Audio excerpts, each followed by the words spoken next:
Hello, everyone. Welcome to the Hexagon TTRPG. I'm Brent, and I'm thrilled to have you join us today for an adventure. We're diving into a session 0. With me today, I have Peter, Hello. CD, Diana, Hi. and Simon. Hello. All right. Make sure to say hi in the chat if you're new here. Hit that follow button to stay in the loop. You can also catch up on past episodes of other content because there's no past episodes of this campaign. Session 0, baby.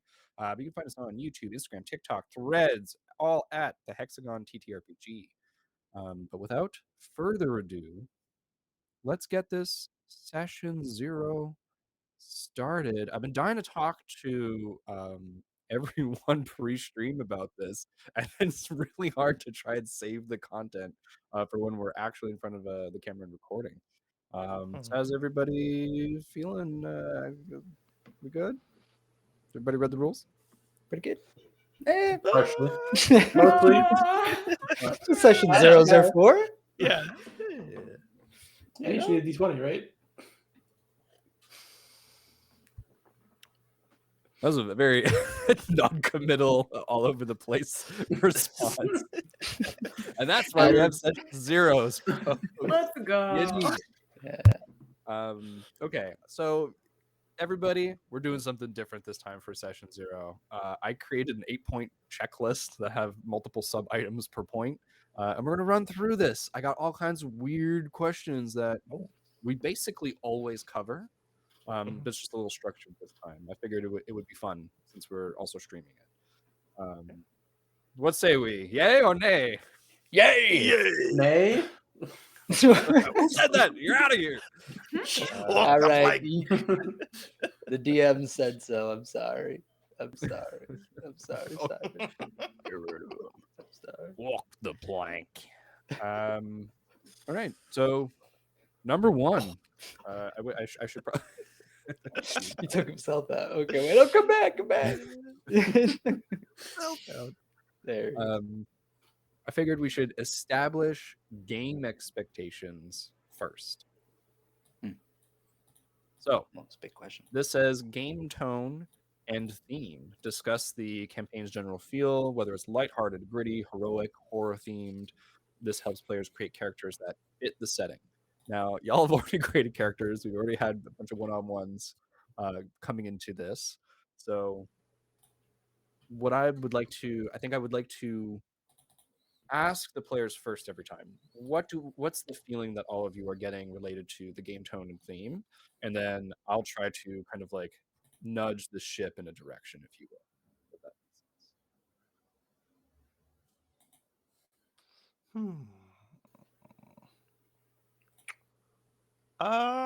I'll start. I'll say I imagine it to be a kind of ramping story that starts off very slow because we're new to the system, we're new to the characters, like every campaign. But I guess not the system.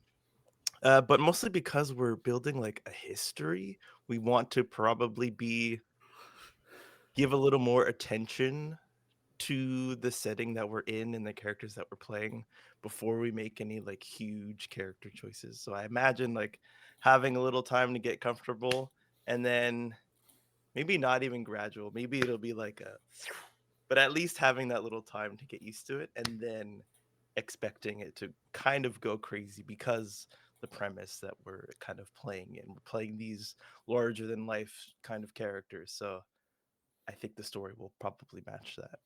And I hope it does. Yeah, I think that's a great start. I think pacing in the general, I think the power creep that always comes with TTRPGs. The Cypher system is very well set up for this, where you're going to feel powerful right away. But by the time you reach tier 6 in the system, you are basically a demigod. So like there's only 6 chunks, right? Like it's like a huge percent jump between each of those tiers.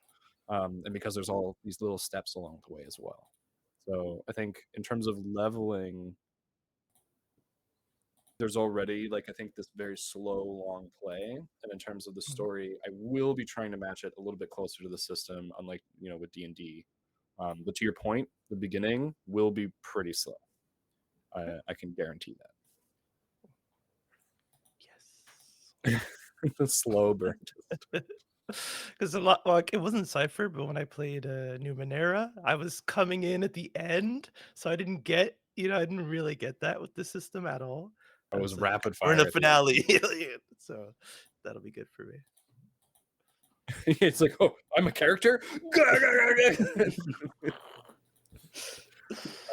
Incredible. Does anyone else have any thoughts on game tone and theme? I can go into it a little bit. I probably will, but I mean, I would love that, but for me, it's all like a little bit alien. I mean, it's taking place in a time that we haven't explored. It's fresh, it's new, it could be anything. So, I honestly I have no idea. I'm just kind of going in a little blind, but I like that. well, you're gonna be a little less blind, hopefully, at the end of this conversation. One eye open, as we say. All right. Well, without any other volunteering information. Well, wow. Whoa! There he is. I'm all ears. Give me a sec. I kind of, because before in our last Numenera campaign, we were kind of a bit more of a smaller scale. We were very much kind of characters trying to figure out ourselves and figure our way through with these like large powers looming over us. Whereas in this one, I get the feeling that we might take the or rather play the role of these larger like beings. So I feel like that shift in perspective is going to be an interesting thing to play through. Yeah, and I think that's one of the big themes I want to have in here is perspective shifts. I think going from small to large to small to large, and then just kind of like it's tough to do that. It's tough to do that for us. It's tough to do that for a character. It's tough to do that, I think, in real life, people and corporations and governments, and I think that is a subject that we don't go over a lot in our daily lives. So I think it'll be fun to explore a little bit in a TTRPG. Cool. Diana? Yes, I think I know for sure kind of what my character is worried about. So regardless of the world, that worry is always staying with my character. So I feel because of that, it's like I have some sort of fire under my ass. While maybe others might have different scenarios. So for the world, I wasn't really sure what I was like going into, but I'm excited to explore it as it comes. So Yeah. I mean, I think we haven't gone too much into what's happening yet with the characters and the backstories, and I think I will save that for a little bit later. But this is a little hint that different people are coming at this from a little bit differently, different perspectives. I think in terms of tone, I do want it to be fairly serious across the board to start, but I know us. Always humor. It's always funny. There's always something. There's a little bit that's going to happen, and it's going to freaking. We're going to make fun of one of my NPCs so hard that I'm going to want to cry. And there's always room for that. We love it. And please make fun of that NPC. It wouldn't be our games if we didn't do it. I'm looking forward to it. All right.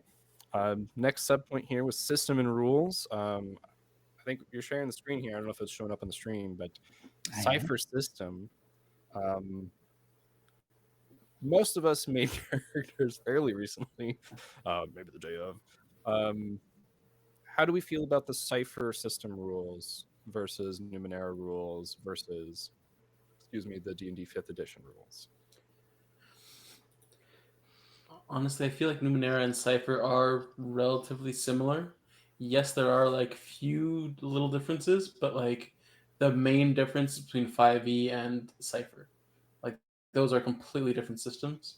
So like there is like a lot of aspects you need to like completely realign yourself on. But Numenera and Cypher, not that much of a difference. I feel like the main core of a character sheet is the same. Yeah, I agree. I was expecting more differences, but I think really what they did in the Cypher system was all of the little fuzzy pieces from Numenera, they just kind of defined a little bit better. So like how many actions you can take in combat versus like how far you can run. There's like specific rulings I think in this book that when I reread like Numenera, like yeah, they're there, but they're also a little bit kind of like, oh, it's up to like what makes a better story. And then this time around, they're like, yes, it's up to what makes a better story, but also here's a guiding rule that you can follow, which is nice. Yeah, I didn't really notice anything different between Numenera and Cypher, other than like Numenera having a specific setting. I mean, even the last character I played in Dimensionauts, I was using stuff from the Cypher book. Like it wasn't even from the Numenera book. So. Yep, nice. I mean, and it's made to be like that. It's made to be kind of modular, which we all like. Thank So you. looking forward to it. I'm so happy to be back to the 1 to 10 rating system. It's just like a breathe easy moment as a DM. I'm just like, everything is easy now. I don't fully understand it because I've never DM'd Cypher, but you keep talking about it, so I believe you. You keep bringing it up every time. So easy. So easy. Imagine you look at everything, right? And you're like, this. I'm like, oh, I can give it a level from 1 to 10 based on how extraordinary it is. And I'm like, well, this is probably a 1 because it's just here on my desk and it doesn't do anything. Can we talk about what that is actually? It's a dog toy, I think.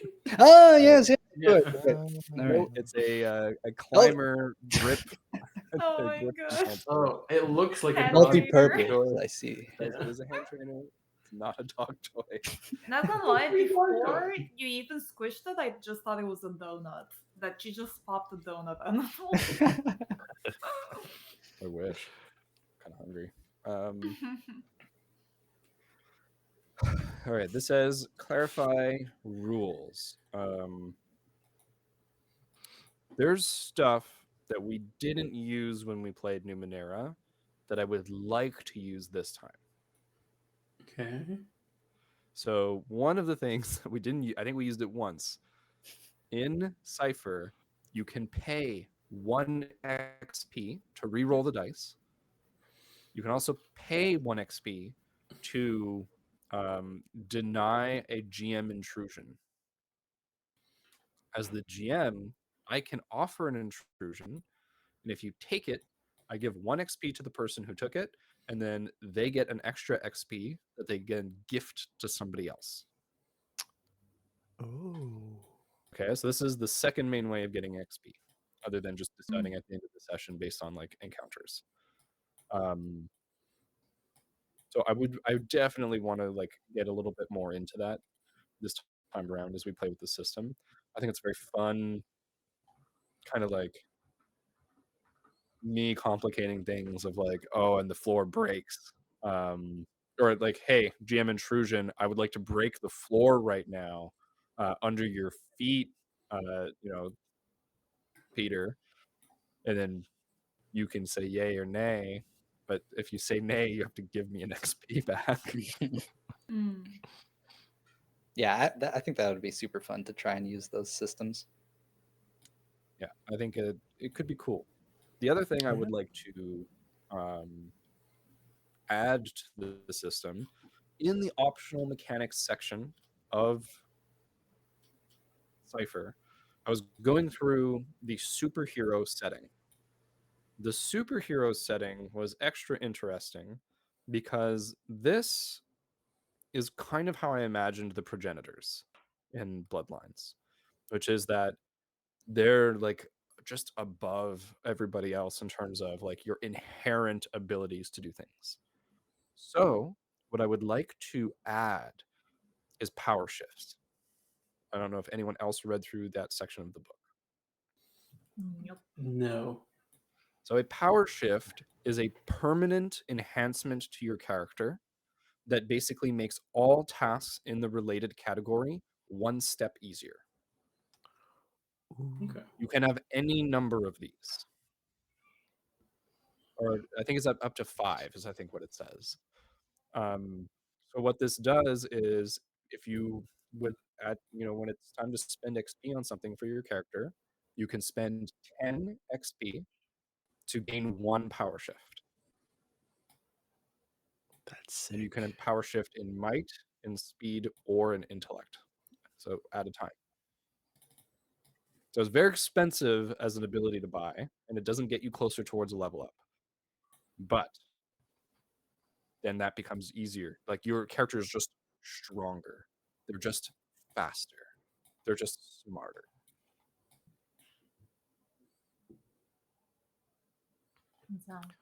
It's a lot of XP though. It's a lot of XP. It's a lot of XP. But then I can be a little bit freer with XP because you guys are saving up for stuff. So It's true. no, I would Actually, like to introduce that. Can we go over how EXP is gained again? I don't even remember. Intrusions and encounters. Oh, it's just given at the end. There are I've really got questions at like. the end, yeah. Oh, there are questions. That's where my brain is mixed up, like because I'm thinking of Dungeon World and It is like and those Monster of the Week systems a that little have bit. the questions that give you XP, but I don't remember if Numenera did that also. There's no questions as far as I'm aware. I read through everything. Okay. Basically, so the Cypher system is based around discovery as the main goal most of the time for characters. So it's not designed around did you solve the puzzle or did you beat the enemy? It's more like did you discover something new and then you basically get XP for that. Yeah, see, and like here in the optional rules, it's explaining more granularly what you can do, like a guideline for how to give XP. I think what I'm going to be doing is basically like per encounter, kind of similar to those optional rules, like giving a bit of XP. It's going to be very reduced though. And I think what I would like to do is, maybe we do 4 encounters in a session and, one is like hard. So you get like 2 or 3 XP and the other, 3 are easy. You get maybe 1 XP each. And then I will give that XP pool to you, the players, and say, divide it as you will. Oh, okay. Oh, that's Oh shit. all right. Give me I'll that. play the you game. guys feel, oh Diana, like you did so much, you like hacked the thing, Yeah. and then you did this. Like maybe you should get like 3 XP this time. And I will leave that entirely up to you super players interesting. to argue amongst yourselves and discuss. Amongst us, we could also potentially, if it's like too contentious, split it evenly and then be like, I'm gonna give part of my share to Diana because she did such a good job. Yeah. Like if we Well, really can't agree for tip. some reason. Yeah, a little tip. So ideally, that's what I'd like to do. What it means on my side as the GM is that I'm going to be trying to flesh out my encounters and like build them to be more robust, because it means that every time we have an encounter, I'm basically going to be doling out XP for it. So I want them to last a little bit longer because I don't want to be handing out XP every damn time.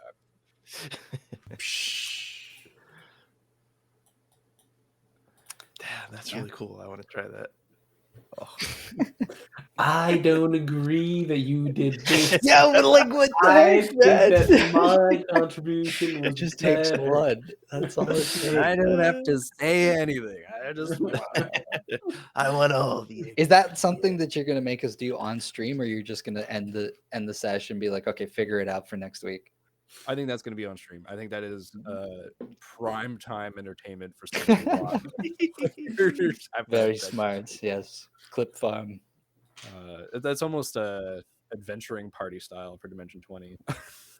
Just where the players argue about something and character upgrades. You know what's gonna happen? It's gonna be the opposite for us. Like I'm gonna be like, I didn't do anything. You guys take all my XP. No, you should have it. You should have it. Pick something.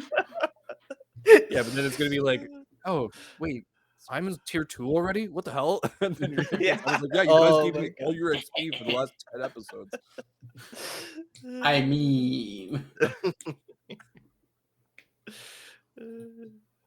Incredible. fun. So we're all good with that. Then power shifts are something that I'm adding in. What this means, though, is that I'd like to add a second optional rule, also from the superhero section. Um, this is a rule where difficulty, because of power shifts, will now range from 1 to 15. makes sense. So that means that the highest difficulty in the game now 30 becomes plus. 45, Damn. right? And because the way this game works, you don't get many bonuses to a roll. That's more than impossible, and so you're going to have to shift the difficulty down with assets, with power shifts, with effort, with skills to try and accomplish that feat. Right. So now my villain, the BBEG, right, could be a level 45, whatever. And basically at tier 1, you have no chance of defeating that thing. Oh, also clarification for the rules. This is for past Brent, who did this wrong when we played Numenera, and I'm fixing it now before we even start this damn game. There's a maximum amount of effort you can apply, right, which is per your character. There's a maximum amount of assets per roll. It's 2. What? Oh yeah, we There's only 2 definitely assets per abused roll. that. We abused that so Bruh! hard. You guys Yeah, abused it like this crazy. plus It this was plus fun. this. It was really fun, Yeah. but we're not doing that again. Wait, but then how It do does we slow get? things down. It does slow things down. So then, Yeah. wait. Give me an example of like how we would beat like a difficulty 15 if you can only do 2 assets. So say you have a skill that decreases the difficulty by up to 2 steps, right? Because you can be skilled and then you can be specialized. So that's 2 steps. That doesn't Then count you as an asset. No, skills are separate. Then you can have 2 assets. So that's total 4 skills steps are down. separate. Also, Then you can apply, I believe, up to 3 effort. So that's up to 7 steps down. Right. So Okay. that takes something at the 10 15. level and makes it, you have to roll a 9 on the die. So it makes it very possible. That's like a little bit more than a 50% chance. So on a 15, then it becomes a level, what did I say, 7 steps down. So then it would be 5, 3. I believe it's a level 7 then instead, which is impossible, right? Because you have to roll a 21 on the die. So that means that you would have to have, on top of all of like 3 effort, 2 assets, and 2 skills, you would have to have at least 1 power shift Because power shifts also bring it down. by a step. And it makes it possible. You still have to get an 18 on that die, which is incredibly hard, right? So I'm not going to be pulling level 15 something out the gate here. I hope- No, yeah, I'm but gonna it- warn you, I'm going to describe it appropriately. It's going to be a hint, level 15 run. It's a walking black hole. It's like a last it was sesh just to kind get of an deal. idea of like how that even be possible. Yeah. Because I was That feels very fair. curious. Yeah, it's not so crazy. I was imagining that skills counted as assets, but if not, No. And that's not to mention Doable. the core of this game, which is ciphers, right? Magic items are going to be basically like a number of uses per item. Maybe you can like recharge them after, but I would like to move more towards a like finite uses for magical items, and then either discard them or try and recharge them later or do something with them, rather than a permanent magical item. Oh, that brings me to a last rule that I wanted to add. This didn't seem like it was optional. It seemed like this was a core part of the Cypher system that I wasn't implementing in Numenera. I don't remember seeing it in that book. I may have missed it. There is a rule where you can assign a level to an artifact or item. So like say you have boots of levitation, you don't have any uses. Every time you use them though, you roll a dice, and it could be a D4, a D6, a D8, right? D10, D12, D100, and if you get a 1, it breaks. So you get an item like that. It's kind of powerful, but it's a D4 for that one, right? It's like a level 1. That means that you roll a 1 on that die, that thing breaks, then you can't use it again. But if I give you one that has a D100 and you have to roll a 1, well, it seems like it's going to be around for a long time. Because before we were using them as ciphers are a one-time use thing. That's it. We were, and I think there still will be one-time use ciphers. That's something that I would like to keep. Some of them I would like, I'll do like 3 uses or something like that, or 2 uses, and you have to recharge it somehow. But I would like the artifacts this time around to also have that kind of expiry.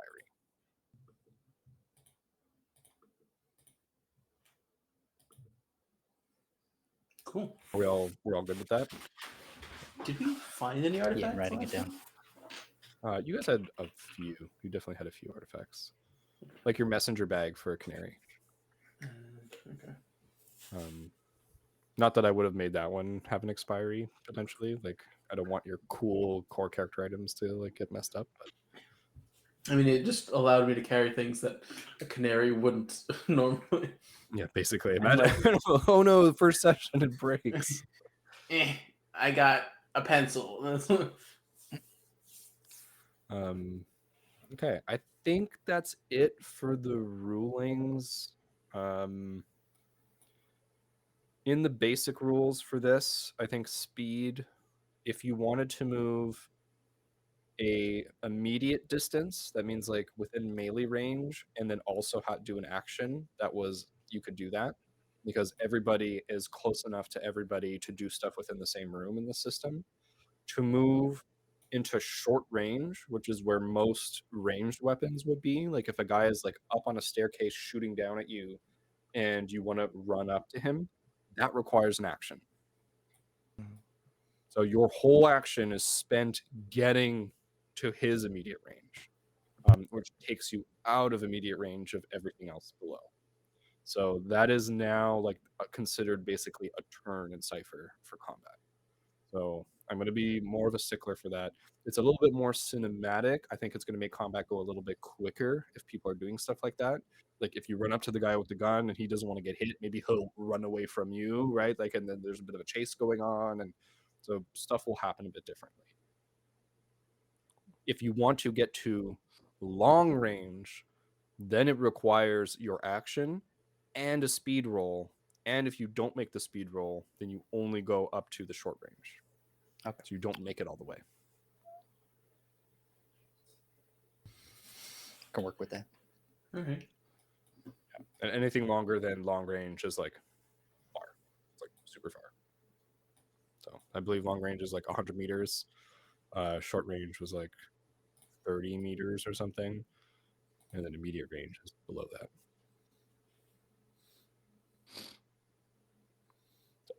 Yeah. Fairly reasonable. Yeah, I was gonna say I have an ability that says some distance away. What is that, man? Like, What is that? Some. They couldn't even Some make like distance away. keywords. Rules is written. That's if you can sing them. I don't know what to tell you. No, but it further down says you can jump up, down, or across to anywhere you choose within long range. Oh, there you go. But it's just funny. It says some distance. You're like, okay, can you just use long range immediately? Yeah. Please clarify. Hey, you found the power shifts. Yeah, I did. So accuracy, dexterity, healing, intelligence, power, resilience, single attack. Can you take those multiple times, like multiple resiliences? Yes. Okay. Yeah, absolutely. Wait, you get 5 power shifts. So is that a maximum that can't go above 5? Or is that just like in the superhero thing? This is what they get immediately. I think they in the superhero one they were like, oh, it takes them immediately. I don't want you guys to have them immediately. What do we think? I mean, this might be a play it by ear where like if you get to 5 power shifts and it feels fine, then we can keep going. I mean, is it ever going to get to that? Just I don't based know. on how much it That's a good costs. question. That's a lot of XP. Yeah. 50 XP. It's so much XP. I think like if the first time someone gets one, I think then we'll have a better idea of like what they're really doing for us, you know? Yeah. Sorry, long how term much? 15 or 50? 50, right? For five For 5. 50? 5 shifts. Yeah. 10 per. Okay, 10 per. I thought it was 50 per. And I was like, Okay. No, Jesus. no. Yo! How are we ever gonna get that? Like, okay, Playing forever. I'm not gonna do that. Okay, 10 per is a bit more reasonable. Much better. Okay. Phew, you scared me for a little bit. Yeah. Imagine. Holy shit. Probably what I'll do is here. Let's just set a bit of a rule now. 5 power shifts is going to be the cap.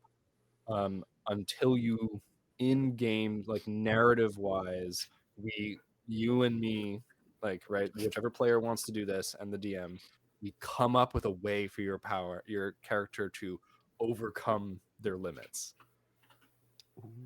That makes sense, and we'll appropriate XP cost whatever it is, and then you'll get like another 5 power shifts available to you. Damn. Oh, that could be really epic if it happens in story. Right? So it would be story related reasons, whatever it is, open it up for your character, discuss at the time of conception. Cool. Fucks with that. The power shifts are If you already get like there. going beyond, so you're going even further beyond. Yeah. You gotta something Super happens. Saiyan 3. I attach 2 more hands to my body. It's like, oh. Okay. That was only sub point number 2 of number 1. So? It's okay, we got those. You might be able to skip 5 over minutes some. later. All right. Lastly, under game expectations, session structure, length, in person or online, and tools. I think we know it's going to be online. They're going to be 2.5 hours, almost exactly. They're going to start with a bit of a recap. They're going to end with giving out XP to the players and you guys discussing who you want to give it to. I think that in terms of other tools that we're going to use, maybe Roll20. I'm probably going to be sharing my screen with like background images of like setting. So I think that's about it. It's nice. Cool. Does anyone have anything they would like to use? I'm using Google Sheets for my character. Yeah. Oh yeah, same. Yeah. I mean, I think Roll20 would be good. I haven't checked it, but I'm sure the character sheet is better than what I'm currently using. So It's true. I didn't even check. They did have it. I didn't even think of that. That might be a pretty good place to have everyone's character sheets. Mm. And I wouldn't have to ask people for their sheets. Wait, in Roll20 you can add character sheets now? They have certain yes. system character sheets. Oh, So you have to see if they have Cypher or not. gotcha. Okay, I'm so sure maybe they we'll do. check that out. Maybe we'll check that out today if we're out of stuff. Great. Number 2, discuss scheduling and commitment. I think this is a breeze. Frequency and duration. It's going to be basically every 2 weeks, and it's going to be an unknown amount of time. I don't know when this is ending. TBD. So we'll do a season 1, and we'll see how we feel, and then maybe we'll do a season 2. Sweet. Cool. Discuss the level of commitment. Try to let me know 24 hours before if you're not going to make it. And we'll figure it out. I think for this campaign in particular, if we are missing more than one person for any session, it's not happening. Just for everybody to know. So we'll run something else, or we'll do a world building that day, or have a day off. But it's because we're only 4 people, like we just can't be missing 2. Understandable. Makes sense. All right. Well, that was it for number 2. Number 3. Hey. See, some of them are so There you short. go. Create and align character concepts, party composition, and roles. Discuss how characters might complement each other in terms of roles, personalities, to avoid overlap or conflict. This is something I think that we kind of intrinsic, like just instinctually do, but we never overtly say. So I think I want to open up the floor now, for people to, and especially because we don't have classes per se in Cypher, if everyone would like to kind of say the kind of role that they would like, and the kind of personality they would take. You don't have to reveal too much about your character or your abilities or your backstory or whatever. I'd like to, if you want to, you can. But I've had a couple of people kind of say that they want to keep it a little bit more secret until we play. So Okay. Well, I'm definitely more of a ranged character. Good. My a lot of my attacks are a bit are like kind of from far. I try not to be up close.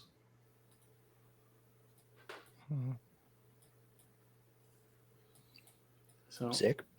there's I'm gonna try. I think I can probably, because again, short range is still like decently close, right? You were saying, so like short range, but I think most of the things are all short range. yeah, most ranged abilities are the short range. Long Yeah. range really is like a sniper. Yeah. So right now I have the only thing I have that's long range is the jump, but that's to get me away from things. So yeah. But you're building towards getting long range, you think? I'm seeing if it's possible. I'm not sure if the class has long range, but like the idea is I don't go up close and personal. Cool. I'm more of a potentially glass cannony, not glass cannon, but like just long range fighter. Okay. And personality wise, Personality wise, he's a bit hard headed. Very much strong willed. Not a wink to my descriptive title, but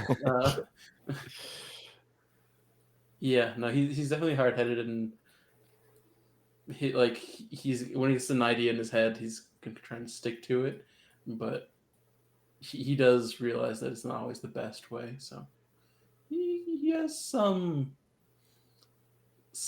leeway. He's okay. open to other ideas, but he's strong-willed at the same point. I feel like we're gonna need that. So we got Someone a who's like, strong-willed ranger. Let's do this. Who's next? Peter. Here I go. Like a vampire, okay? You gotta let me speak.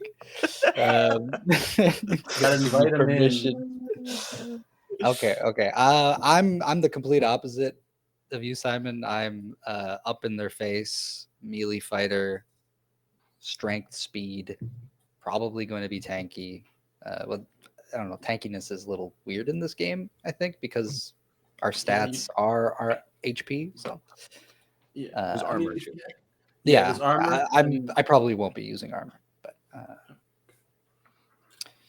yeah, pretty much a barbarian. But like a weird barbarian. Slightly. So his personality is okay. All right. He's like he's imagine He's like a ready. more handsome Pip who also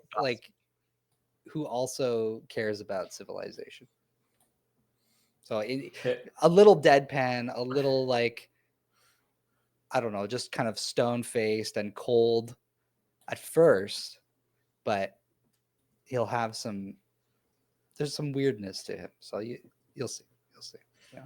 He's complicated. He's For those of you complicated. who don't know Pip, go check out our Chittering Woods series on YouTube. Yes, Oh. please. Yeah. Still that campaign is still happening. It still shows Mhm. up every 2 weeks. So try and catch it live.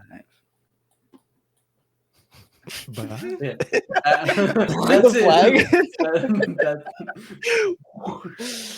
All that just for a little plug. Self plug. So hot Pip, who Yeah, carries hot like bald Pip Wait, did you with have no to add clothes. also?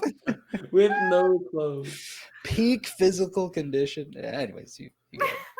Well, we've never actually seen Pip without his furs, right? So we don't know. Oh, Him cleaned up, interesting. maybe maybe he is hot Pip. Oh my Maybe. god. Is Pip a progenitor?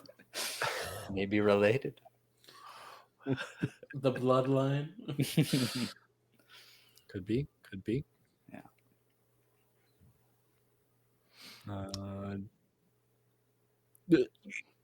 Does Dan? Diana want to go? I guess I can't go next. Okay, so what exactly do you want? Like, what's the leeway of how much I'm revealing here?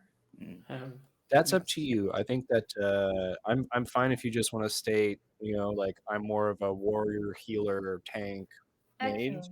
and Mm. personality of like I'm rambunctious, or like you can go a little bit deeper. You're like I really care about people. I think that's all up to you. Okay. I guess mine is probably an avoider. So not like what sort of class or role, but more of her personality. She avoids things that are unpleasant.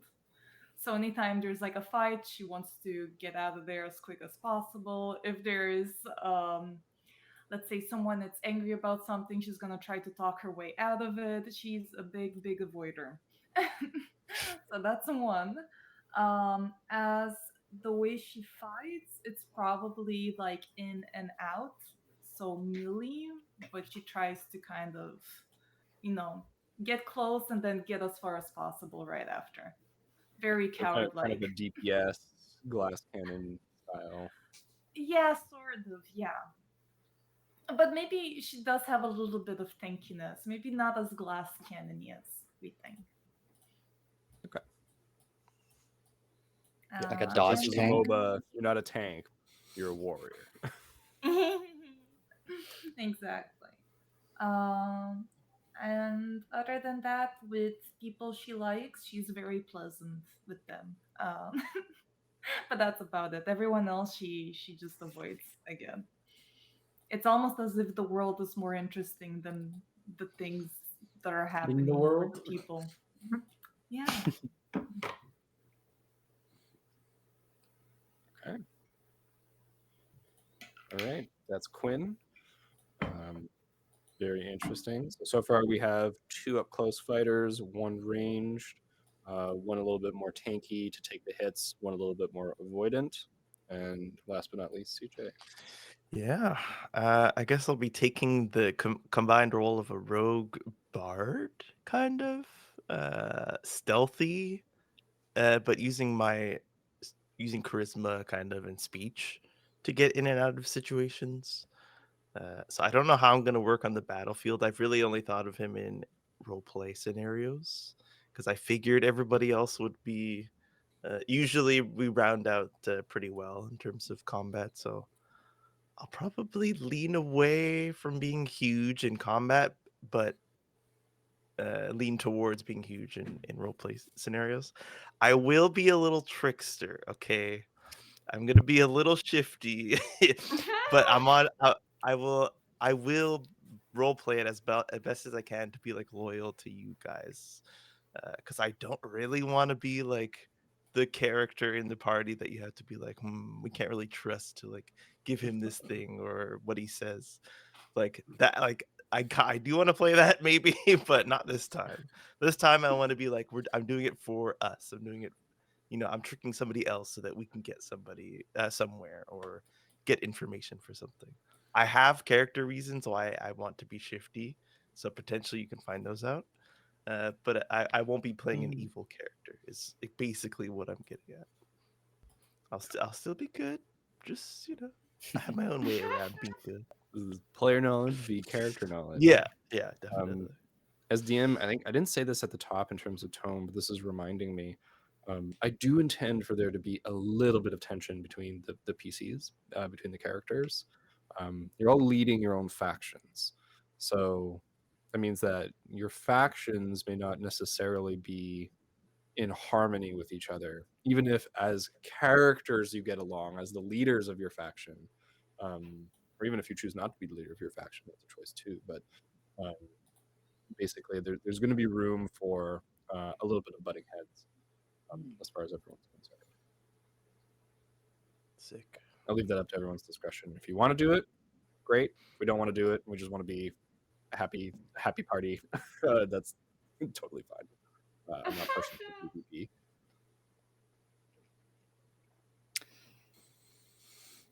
I wouldn't mind. Hey, Okay. party comp. We got a tank, we got a DPS, we got a support, and we got a range. So I think we're feeling pretty strong. we got an all around composed party. For me to know is that we don't have a healer, which means my my DM companion PC could be a healer. So something for me to keep in mind. That's perfect for me. Here I have group character motivations and backstories. We're going to be going over this in the first bits of the campaign because we're doing a slow burn and a slow start.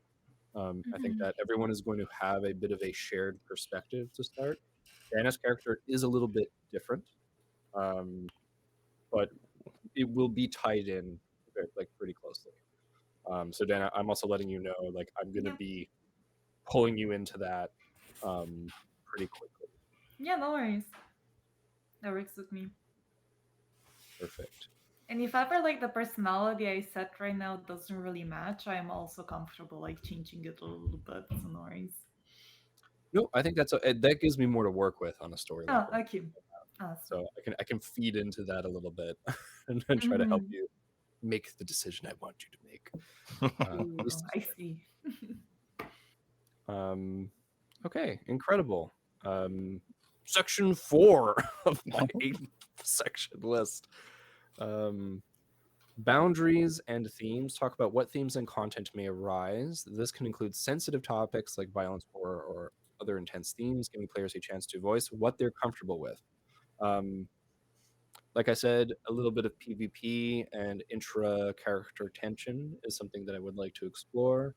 I'd like to explore potentially romances, especially because you're going to be leading factions over periods of time. There's the chance for different types of relationships with characters, whether they be romantic in nature or otherwise. Is everyone cool with that? Cool. Let's do it. Cool. The other top, I mean, violence, there's going to be some fighting. I think there is going to be suffering as well. Someone might have concern over that, but basically, like when you lead many people, like there's going to be drought, starvation, like potential like disease, like the things that would afflict populace. Are we okay with those things? We. Yep. I am okay with those. Yeah. Well, I don't know that I'm necessarily going to describe it in like, oh my, his eyes are See, falling out, yeah. because of pestilence, but we'll go over some things.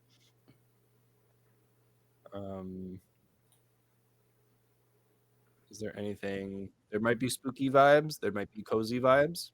There's going to be a little bit of both. Are there any themes that everyone here or anyone here would not want to?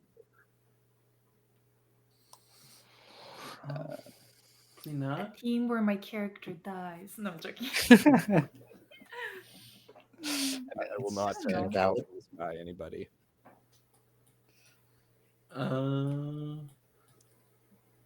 No. Guess we have to like steer clear of like obviously like community guidelines and everything for Twitch and such. Yes, I will be. Personally, I'm going to be steering clear of racism as much as possible and prejudice. Probably religion as well, just because they're really sticky topics, and I don't know that I have the capacity to tell those stories. There's going to be probably a little bit of queerness because I'm a little bit queer. So that's just how it's going to be.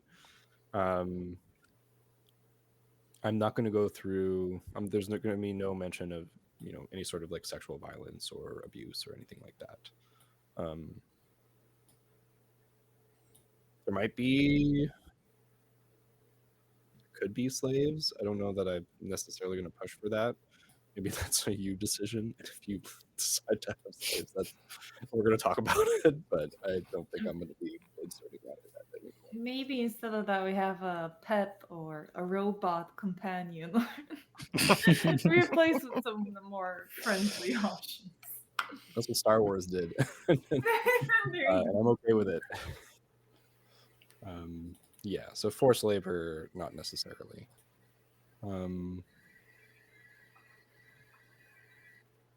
Okay. Next point, safety tools. We don't usually use these in our games. Do we want to use them? Like a safe word?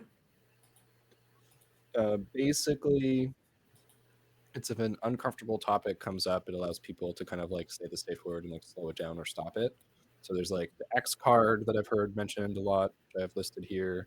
Lines and veils. We're already doing a session 0 checklist.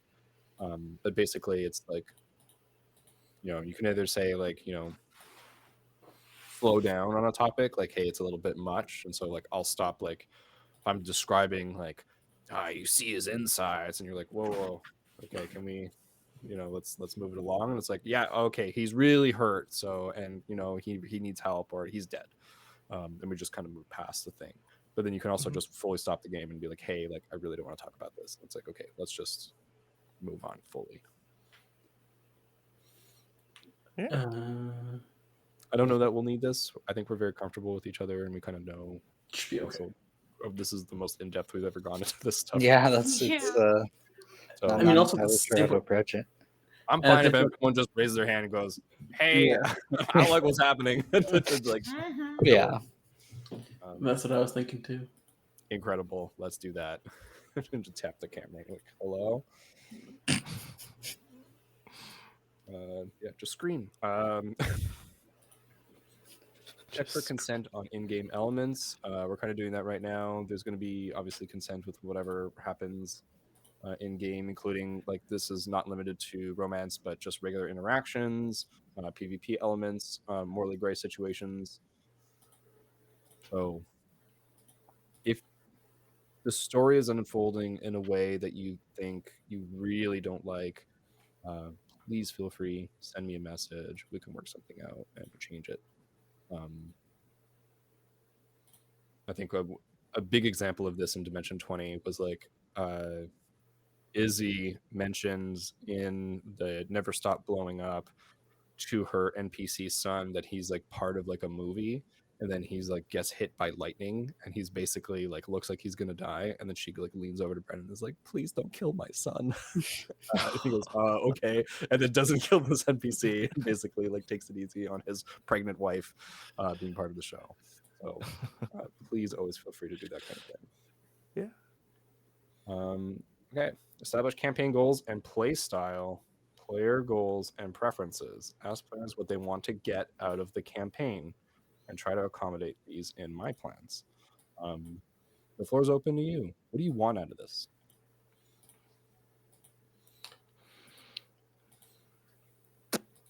That's a good question. Have a fun adventure with everyone. Right? Isn't that like the goal? Well, I don't know. I don't know. I guess there's some like ulterior goals here, at least for me, because or like what I want out of it is that it's going to expand on the universe of the Hex world, and that's kind of what I want out of it. And like being able to shape something before the time period that we've already been playing in. I don't know. It's really cool. We have a lot of power, you know. Yeah. Because then those might appear in other campaigns. Yeah, it's Or going like to shape all- decisions here. Yeah. It's huge. Yeah. See the ripples throughout history. Similar goal for me. Discover lore build together. I think that go on an adventure is a really good one to mention. I'd like to see where the emotions take us. Like I said earlier, perspective. I think that'll be fun to go through and kind of investigate all together.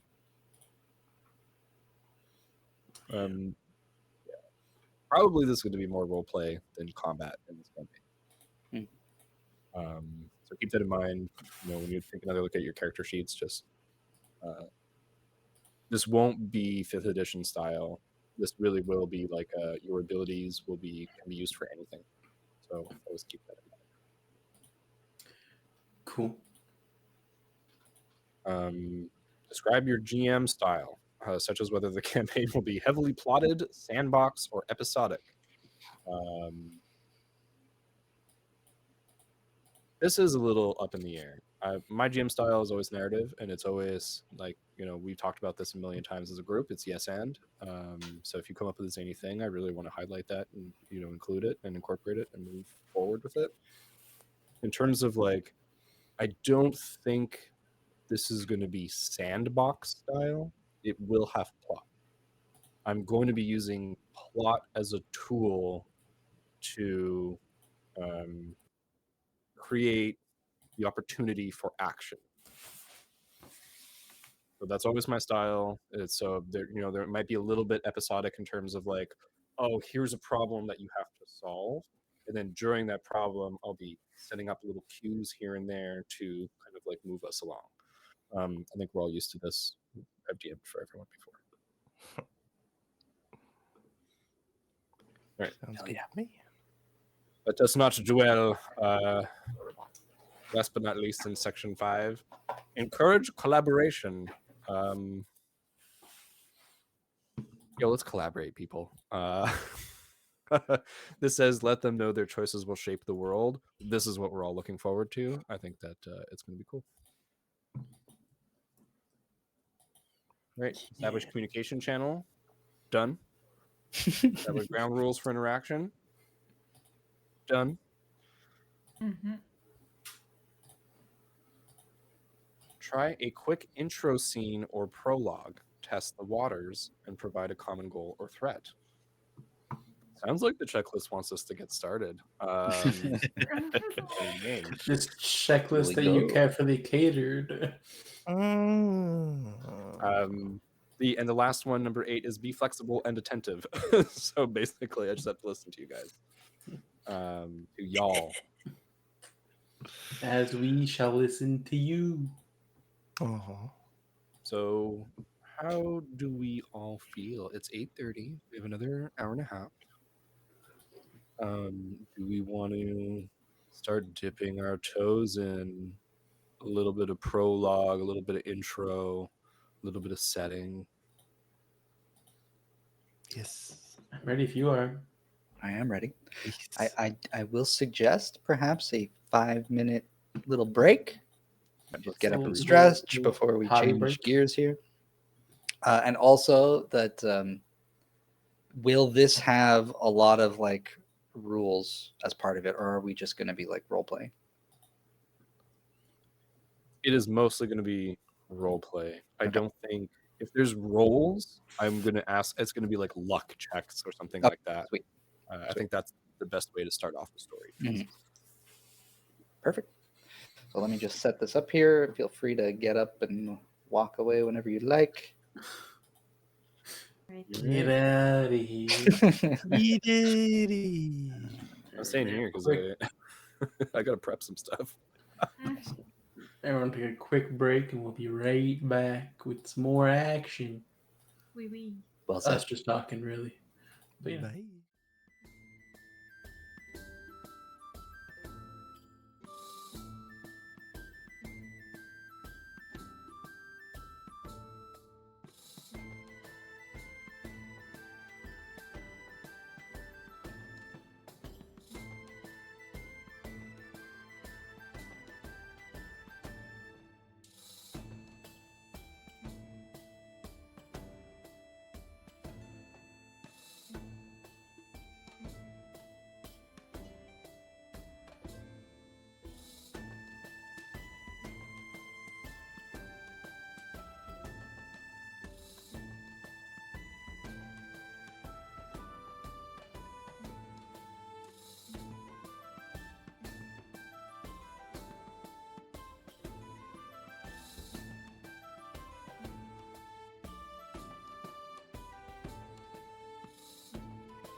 Hello, everyone. We've done our break. We've gone potty. Uh, most of us.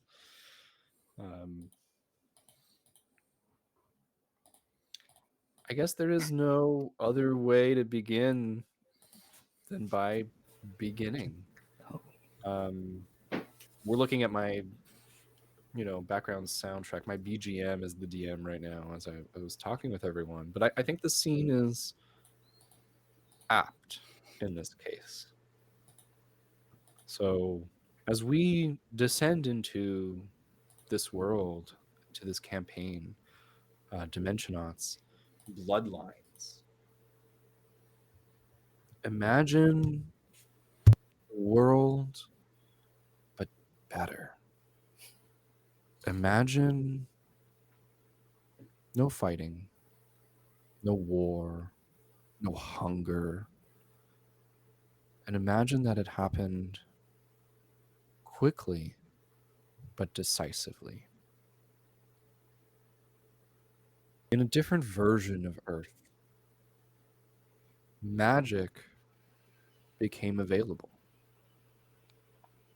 And the repercussions are, I think, just a dream come true for anyone who lives here now.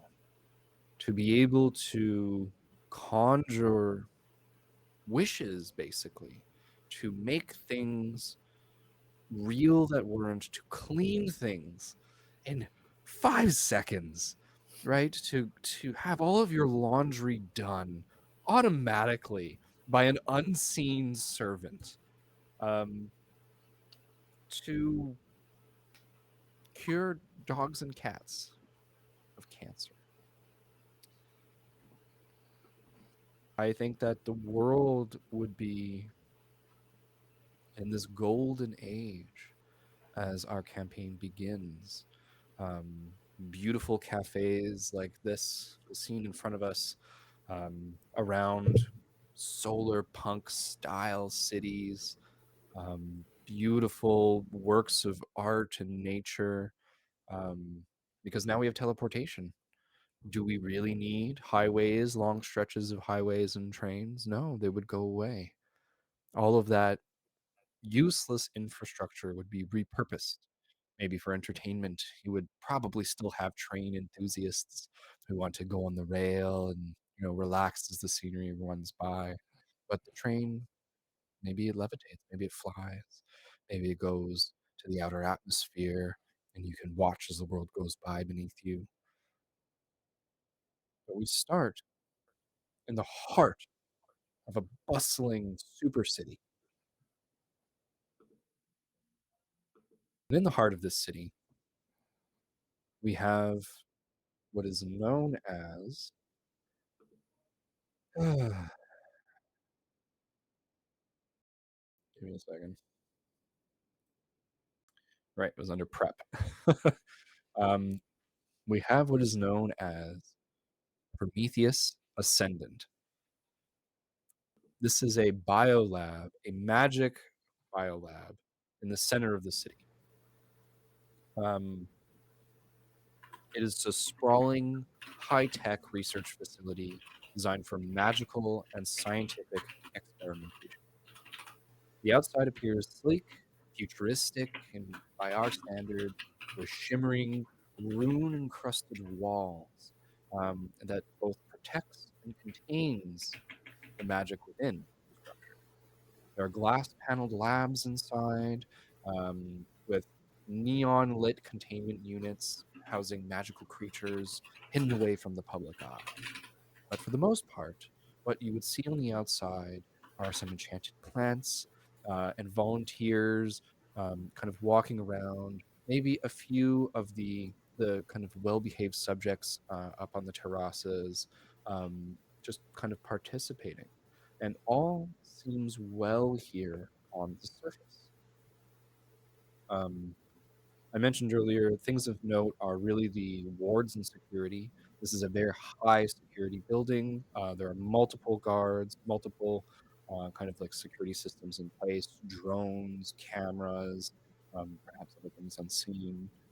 The other thing I mentioned was test chambers. There are basically what look to be on the inside. You can see a little bit of like these.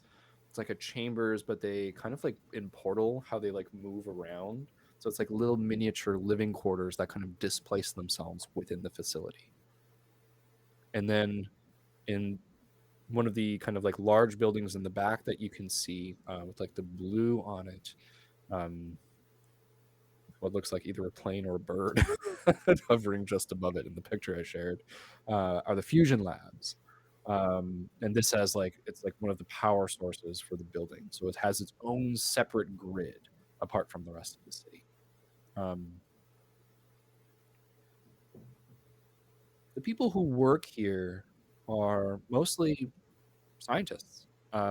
These are people who once upon a time were studying and becoming attuned to the physics and science of the world. But after magic was introduced, decided to synthesize their knowledge and to use that experience to evolve into something, to create something more. And that is the, I think, the goal of Prometheus Ascendant is to ascend. It is to bring fire to those without. Now, in this lab are contained 3 of our PCs. We have Otto, we have Thomas, and we have Wilm. Peter, is it Thomas or Thomas? So, Tomas. Thomas. We have Thomas, Otto, and Wilm. All of you are considered top secret.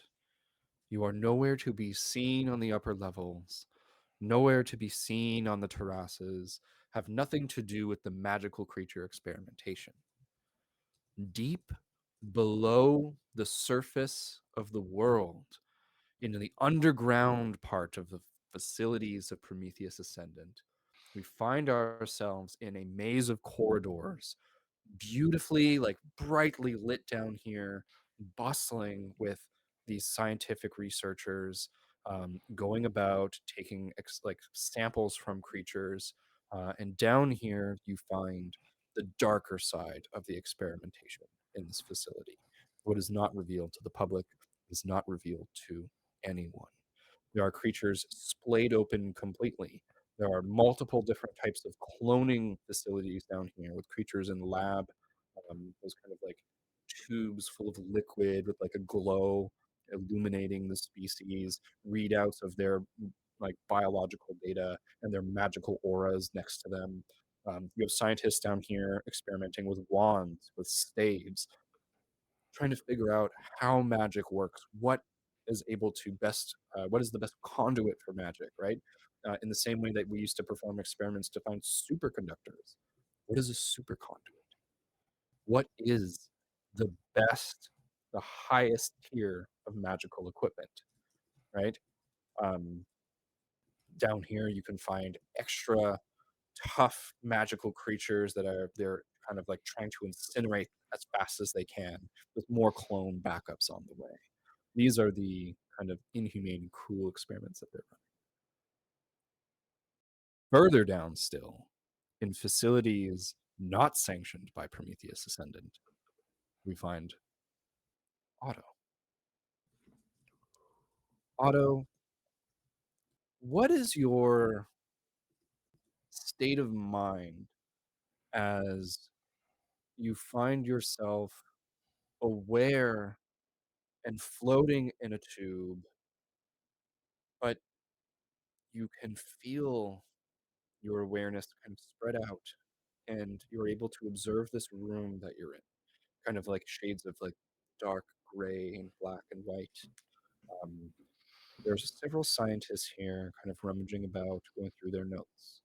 Um, it is typical for you to receive a kind of like battery of tests while in a tube like this. and then they will bring you back to your quarters later. So as my awareness is expanding outwards, I think so is my sense of wonder at everything that is all the information that is coming back to me, whether it's simply my own breathing, my sense of touch, definitely all the different sounds, both in quality and loudness, um, and how my body seems to react to them. Maybe there's some like loud noises that my body suddenly tightens up to. It's all taken in with a sense of wonder, of wow, how much is there to experience in every moment of waking life? Just breathing it all in, um, but in a sort of out of body way. I feel the feelings, the tactile sensations and everything, but it's outside of myself as like an observer to myself. As you feel this, roll me a d10, and we're going to see who's in the room with you right now. First roll of the campaign, make it count. Well, my name is Otto, named after spider-like qualities. So Yes. it is fitting that I roll an 8 for this roll. 8. So cool. Incredible. In the room with you, there seems to be multiple slime-like substances on a few carts. There is, the normal researchers who I think like you've started to remember that they come around every so often and they help you to your chambers and back. But there is the lead field researcher here, and it has it on the title on their name tag, um, and under which is their name, Kaito Mizuno. Um, Kaito is kind of like middle-aged, Japanese, um, and is bringing in what seems to be a bunch of monster parts. Um, Next to this cart of slimes, you have a cart full of what appear to be bits of different types of like arachnids, um, like huge looking spiders. Um, Kaito turns to look at the tank, looks back at the specimens, and looks at one of the researchers here and says, "All right, shall we add these to the machine, or what? Where would you like me to leave the pieces?" And the researchers kind of just taking notes. Oh, yes. Um, Give me a second. Professor Lirio said that you can add them right in. And he goes and kind of like starts to dump the trays of slime monster part into the machine attached to the tube that you're in. And now you're going to roll me a luck check. Okay. So that You how want much? high. D20? So D20 and you want high. Come on. 10. 10. Mid range. Exactly. This is like usual. Tests done. Finally, they usually try to add something to the tube. And as the kind of like essence of the monster pieces are added into the tube around you, it starts to fill up with the liquid. Um, you don't feel what you sometimes feel, which is a synergy and a kind of like absorption of them. But you also don't feel a rejection that sometimes happens. And they kind of exist with you in this space. You feel no better, no worse. They take a few kind of notes, and Kaito leaves. The researcher, one of them sighs and just goes, "Inform Dr. Lirio that this is another failure." Somebody leaves the room, and the tube starts to drain. Find yourself kind of naked and dripping, starts to kind of like suck the moisture and dry you off in there. It's all automatic. What does Otto look like as you finally open your eyes and come to, as the glass leaves you exposed up on this pedestal? Timeline wise, is there going to be a shift, let's say in episode 1, where I look different from this moment? Or Yeah, is this just how there can be if you'd like. For now, I'd say like you're fairly close to being version 1.0 of yourself. okay. Um, I think I look pretty unassuming. None of my features are typical, maybe like, whatever the equivalent to like a human predator archetype would be, or, huge broad shoulders and a strong nothing. It's just rounded, small features, a little frail in the body, but with these big, almost like glassy, dark eyes that wander not nervously, but again with full of this wonder. My hair, it's matted, kind of like a dog's hair. So like coming from this wet goo, it definitely looks terrible, and it's all like disheveled and like clumpy, and top pieces are like just sitting weirdly on top of the bottom ones, and it's a weird. I have a very strange silhouette for sure for my hair, and also these patches of hairiness. Nothing animal like a werewolf, but maybe like a. Well, I won't bring real life races into this. Actually, I was going to say something whoever would be a hairy man, kind of, but with less of the masculine features. Sasquatch. No, like, let's just say, like, the guy in the Italian restaurant with the hairy arms is rolling You your doubled dough down. with them. You came Had to back. get it out, man. You had to get it Right out. back. The restaurant's Italian. He is a nondescript Uh, But origin. yeah, it's a little noticeable. It's like a little bit patches of hair on the neck and on the small of the back, and places that you wouldn't necessarily find them, but it's not completely abnormal. But again, the biggest feature, I think they would be all really concentrated around the eyes. So like the sockets and the eyes themselves, everything kind of lends itself to almost him having these goggles of eyes that sit on his face and take everything in. Perfect. You sit there or maybe kind of crouched, kneeling a little bit, as you kind of like had floated down and kind of taken that position. Um, the workers here don't interact with you like a person. It's clinical, it's studious, but very quickly, maybe a minute after start to stand up and basically wonder what to do next, Dr. Lirio Alchem or Professor Lirio Alchem will come in. Dr. Professor Lirio, I keep saying doctor, is a gene sorcerer. So this person, this Lirio, has an eccentric calm about them, an eerie kind of just quiet and intense stare.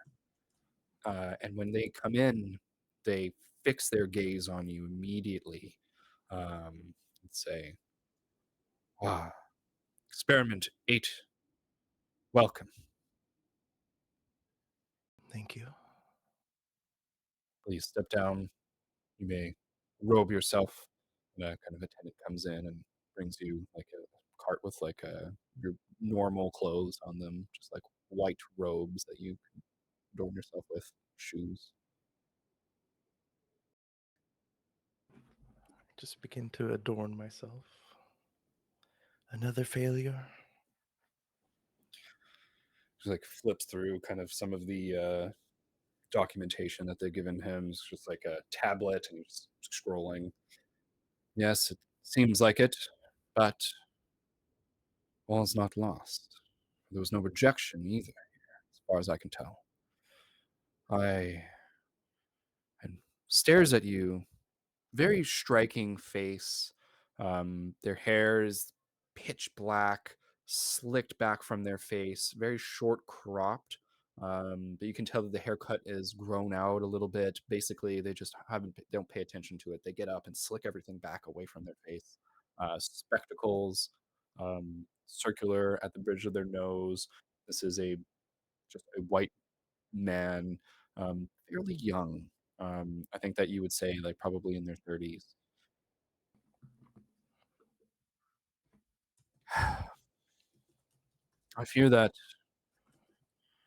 funding, not that it means much to you, has been decreased. I don't know how much longer we can run these experiments without results or something to show Dr. Lyra, but there's no matter.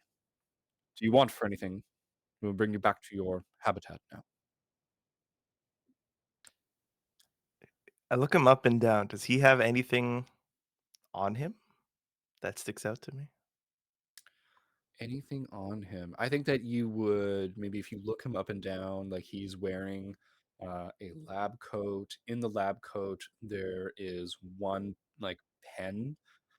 This is a digital pen. It's meant to write like on a digital screen that you would see through AR.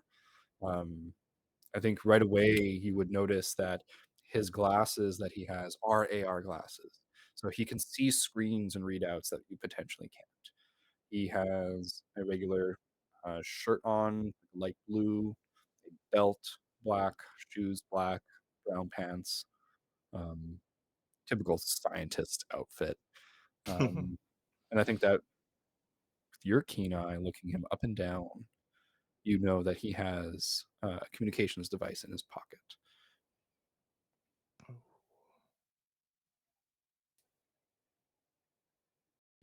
I stick out hands that are maybe just a little longer than they should be, and they kind of like curl a little. And I point to the pen. I've been curious just to see how that might work. You want to potentially part ways with it? He looks down, grabs the pen, touches it to your hand, and says, "You'll be good, I hope." Of course. Are you telling the truth or are you lying? Insofar as he knows what that being good means, he's telling the truth. Um, he wants to kind of pick it apart and look inside of it and stuff. So if breaking the pen accidentally would be bad, then he's not meaning to do that. He has no bad intentions, I would say, but perhaps his behavior would be seen as bad. Yeah, roll me. We're gonna call it a target 3. So you got to get a 9 or higher on the die. Do you have any skills that would make this easier? Do I have any skills that will make it easier? This is like a persuasion kind of roll. First real roll. First real roll. Someone's stats aren't ready. We don't have to do real rolls. But I guess at level 1, I don't.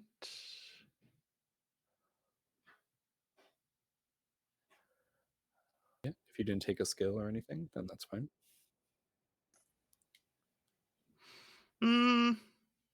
No, I guess this would work for next time. You observe or study a creature or object. Your next interaction with them gains 1 asset. So maybe. I would rule that you've seen him before. Okay. Right. I will So spend. maybe you've been awake for a little bit now, so you know the routine. I'll spend 1 intellect point. Come on, baby. Am I lying? Because I am trained in deception, but I'm not quite sure right now if I'm lying to him or not. I mean, what is your intention with this pen? Like I said, like it's to look, it's to break, like take it apart, and I know enough about myself that I probably can't put it back together, and I know enough about like the rules maybe to know that that might be bad. So there is a little bit of like deception, but it's only cautious. So we can call it we can call it lie, just to put a word on We don't. Hmm. it. You know what I mean? I would say in this moment, he expects this of you. So you are Okay. being. So I won't. This won't be a deception. Okay, perfect. So only one step easier then.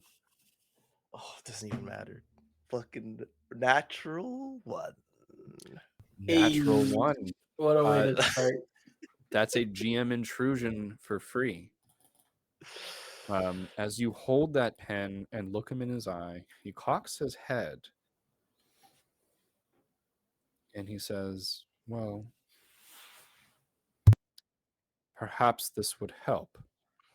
And he lets go of the pen, lets you have it, and goes to one of the desks and grabs what appears to be a small tablet and hands it to you as well. What would the pen be if you didn't have the tablet to go with it? Of course. They serve a similar purpose, a shared goal. Are you Um, sure? you ask that question as he starts to leave the room and motions one of the attendants to lead you to your habitat.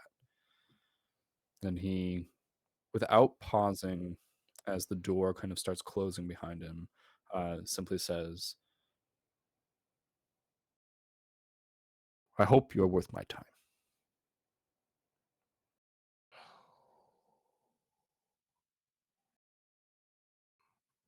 I don't respond. I follow the other scientist. They start to bring you away. As you walk, you get a view now in the living quarters of the other subjects on this level. And you see the second of our PCs. We're going to flip this over to Tomas. Tomas, what does your habitat look like?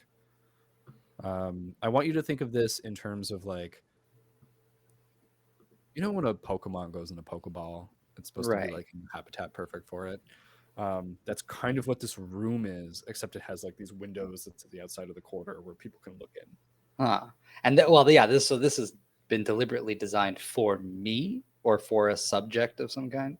For you Okay. specifically. It is Okay. tailor made. Yeah, I don't even know if like you I feel like it would just be jam packed with foliage, just like all sorts of greenery, just like plants growing on top of each other, basically like a greenhouse type thing, like a botanical garden walkthrough. It's probably the windows maybe have a little bit of like dew on them from like the humidity or something. Um, maybe there's like some mist in there, like a little pond hidden away behind some trees or something with like a waterfall and like a rocky kind of exterior. Just very like natural, kind of serene. Um, yeah, I think it's kind of just like a jungle. It's like it looks like it's more suited for an animal than a person. Yeah. So I think as you walk by Otto, you see this kind of like landscape there. Um, sorry, I totally realized I forgot to. This is kind of a little bit of the inside of the lab.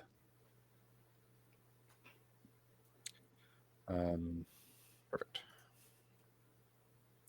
But yeah, you're able to look in, see the habitat where it seems like one of the other experiments is. Would he be able to catch a glimpse of you, Thomas? Maybe just briefly. Uh, I'll say like you catch a glimpse and I'm just kind of like swinging from the trees. Something swings from a vine. What do they capture in that brief glimpse? What do you look like? So kind of like grayish skin, just like roiling muscle, maybe like a shoulder that looks like a tire. It's like just huge. There's like veins on his skin that are like black and white, so it's like very distinct contrast between that and the skin. Yeah, and it's just like a flash, so you can't even tell. Maybe he's not even wearing clothes or something. But that's about all you see. Yeah, absolutely. I mean, I would say like you catch a gray flash of this muscled, hulking mass swinging through the air, and then something white catches your eye, and you notice like a little pile of clothing just left a little bit further in the dense jungle, and you're led to your habitat. What does Otto's habitat look like?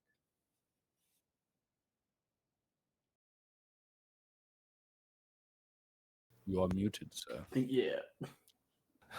I was about to reveal something too, so maybe this is a sign not to say it. No. Oh. Yeah, we don't have to be secretive, maybe. It's can it be like just webbing? Or like maybe even if it's just synthetic. Sure, take Basically, I'm not confined to walking around on the ground. I can stick myself to the walls and the ceilings.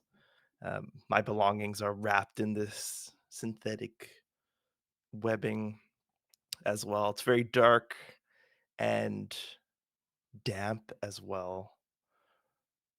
Um, and I don't think you could see much of what's in there because, like I said, most of what I have is like carefully wrapped in this stuff that the room is kind of covered in, if not made out of. But as I walk into it, you can see I'm very comfortable moving about this webbing. Although it bounces, like it does not halt me at all or give me any pause. I simply walk up and sit maybe in the corner of the ceiling, looking at this pad. Perfect. And you kind of sit back and start messing around with the piece of technology given you. Um, is it dark in here or light? I want to say very dark. I don't know if I have dark vision though. So, well, It could be dim, yeah. Some low lighting. Perfect. So a little bit of low lighting. The scientist leaves you there, and you see they depart.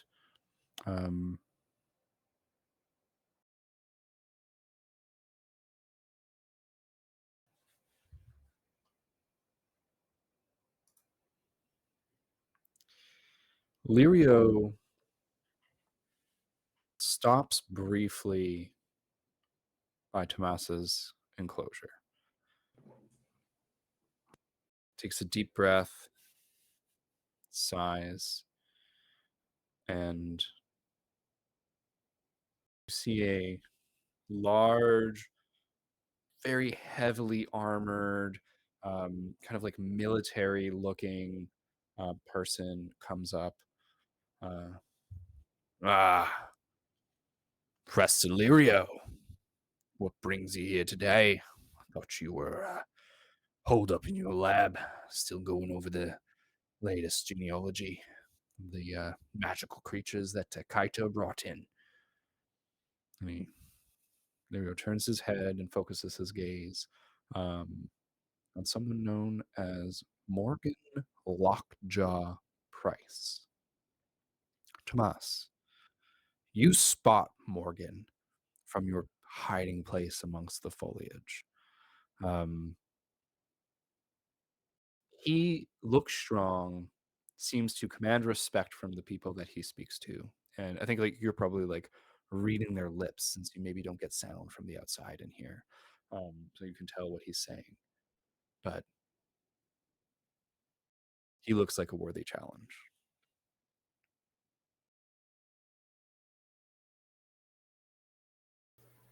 I think as they're talking, Tomas kind of like quickly climbs up to the nearest like glass where they're standing, and just out of the foliage, just like headbutts the glass.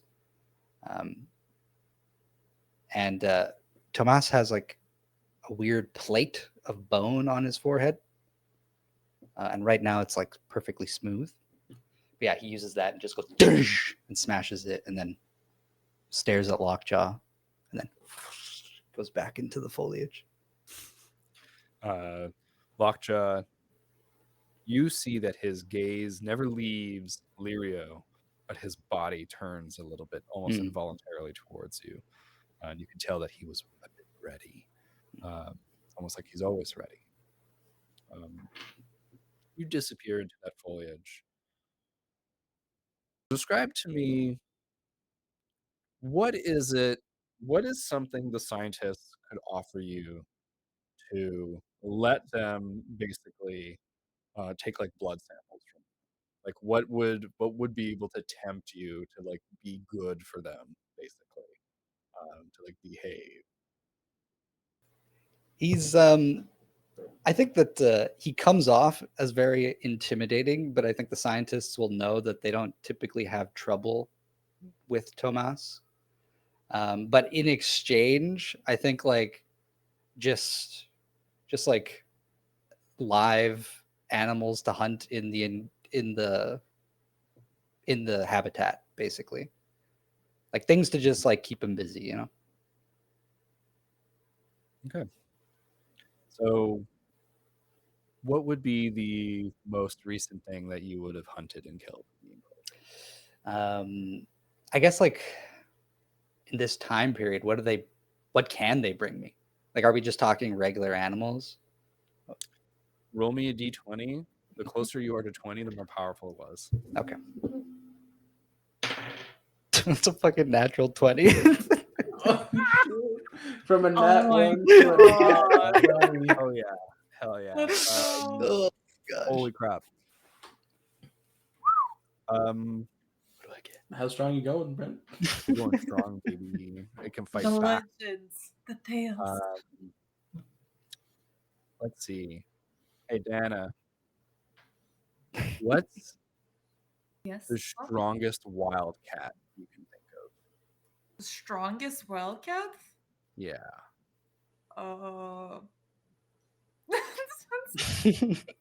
I mean, between a lion and like a tiger, I Hell have yeah. no That's idea. what he fought. He fought a liger. Oh, You're right. 100% on a nat Perfect. 20. The last thing that you caught was a magical liger. A lion tiger hybrid with toughened fur and skin.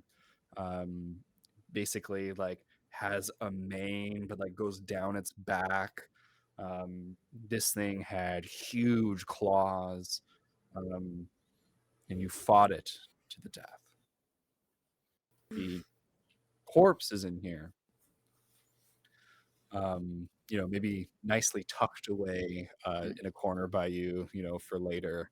But as the two kind of characters I introduced earlier walk away, someone that you know fairly well, someone who's been coming to you since you regained consciousness and started your existence here, Dr. Talia Norgren. Dr. Talia is a compassionate medic. She's kind of got like blonde hair, wears like the same scientific uniform everyone else does. Um, but she often will come into your enclosure after you've had a hunt and will use her earth magic to bury or basically perform like a little bit of like a funeral for the animal. And so she comes in now and she just calls out, Tomas, Tomas, where are you? And I just kind of like creep up to her and then like slowly like reveal myself. Come out of the vegetation, and she immediately sizes you up. Do you think you would have gotten hurt fighting the liger? I think so. Actually, yeah, I think maybe the I'm just gonna say that those veins that he has, those like black and white veins, are like just wounds that he has that heal in that way. So maybe he's just got like a bunch of them on his chest and maybe some on his face. And so it's like more apparent when he steps forward. So she goes, oh, Tomas, I I told them not to give something with those claws. They were so big. Just come here. I can take care of you. I'm fine. She says, well, come here anyways. I go over. Can I do like an insight check? Sure. I don't know, or if I have to. Like she did like a little rite for the animal and stuff. But I just want to kind of intuit her emotional state right now. Yeah, so she I mean, roll me an intellect if you'd like. Target number is 2, so that you have to roll 6 or higher. Okay. That's a 7. On a 7, I think that you intuit that while she is empathetic towards the creatures and towards you, she's a pragmatic person. She's a medic, and she's an employee here. And so I think that, like, in the past, you've dug up, where she's done a ritual just to see, and you've noticed that the corpse is gone. And basically, I think that you have an idea that even when she's being nice, she is accomplishing goals for, this facility. So there's some sort of like recycling mechanism of the room if she buries something, and even now as like you approach and she like, puts like a bandage over your arm, I think like you intuit there's something magical about the bandage, like maybe it's collecting information, or like she's not just a naive nice doctor. Mm. Okay. I think as she's doing that, as she's putting the bandage, I kind of just lean in a little, like too close to her face, and just like kind of stone faced. I go, "You never cry." She looks up at you unfazed. No, I don't.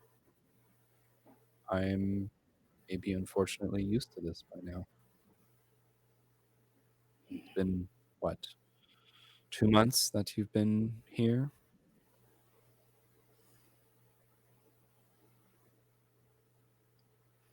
That's it. Only 2 months. Only 2 months. Have you cried, Tomas? Kind of just like stares at her with that same stoned face. Hmm. I I worry want to. a little. Yeah.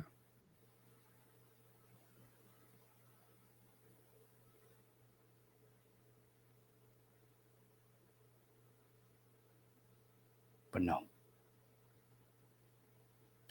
I have not cried.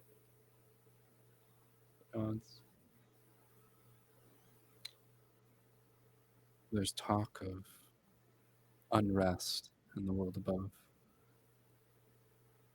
Funding has become sparse for the lab. We don't know if this division, this unit will continue. It's yielded results, such as yourself. You are really quite splendid. Your fighting capabilities, your prowess. But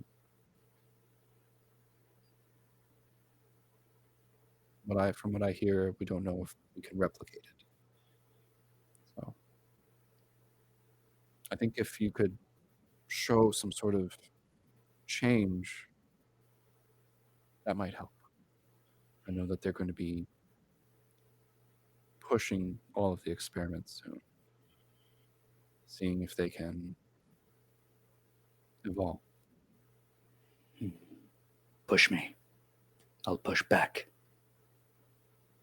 She smiles, kind of quiet, beautiful smile. And I think in that moment, even you rolled that intellect, like you can tell she cares.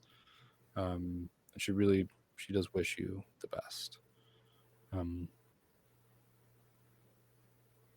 I think she leaves it at that in silence, and turns to go.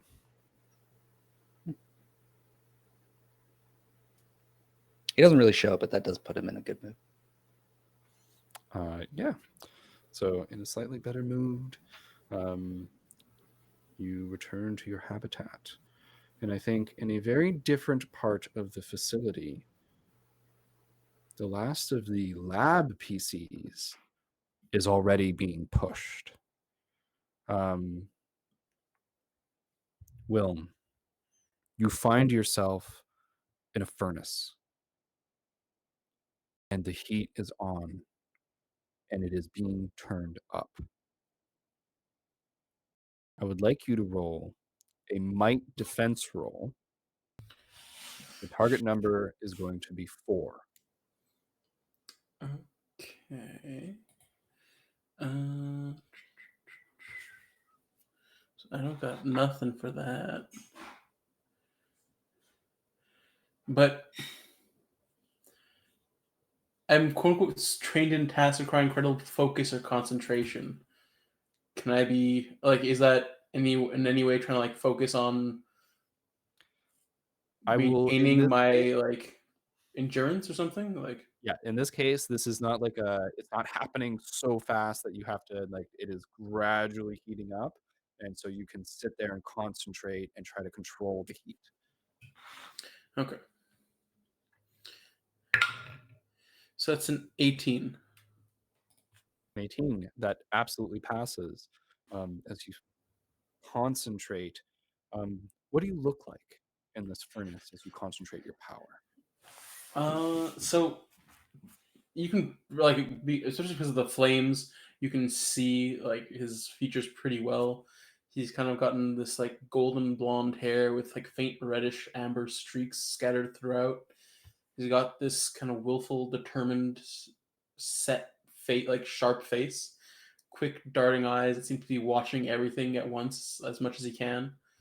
And his body is like that of like a coiled spring, ready to like jump into action at a drop of a hat. But like it's almost like flighty restlessness. He doesn't like being in one spot, kind of trapped in a cage either. So being inside this like enclosed space isn't his ideal either. Yeah, and this is a fairly small room. Um, you hear the thrumming of the engines of this place, the magical energy pouring in, turning up. And from the outside, you don't hear, um, but Lyra just goes to one of the attendants. Okay, it looks like he can take it. Turn it up. Listen, this could seriously harm the experiment, ma'am. We need to do this. Um, but Rowan is here. Uh, Rowan is, I don't think, we haven't seen any other magical life on the planet survive this kind of temperature increase. Lyra says, enough. Turn it up. And the other kind of lowly henchman scientist turns the dial up further. Inside, you feel that heat building, building again. Um, please roll me a might defense roll, difficulty 5. So it's 15 or higher, but you're reducing it by 1 step again with your concentration. So it's 12 or higher. Give me a second, cocked. Nat 20. Nat 20. Describe to me the major effect that happens that disables the furnace. Okay. So I think what starts happening is that they start seeing this kind of like there's flame surrounding him. Like this furnace is just gushing out flame like towards him and kind of like surrounding him. But then there's a flicker of a second flame around Wilm himself.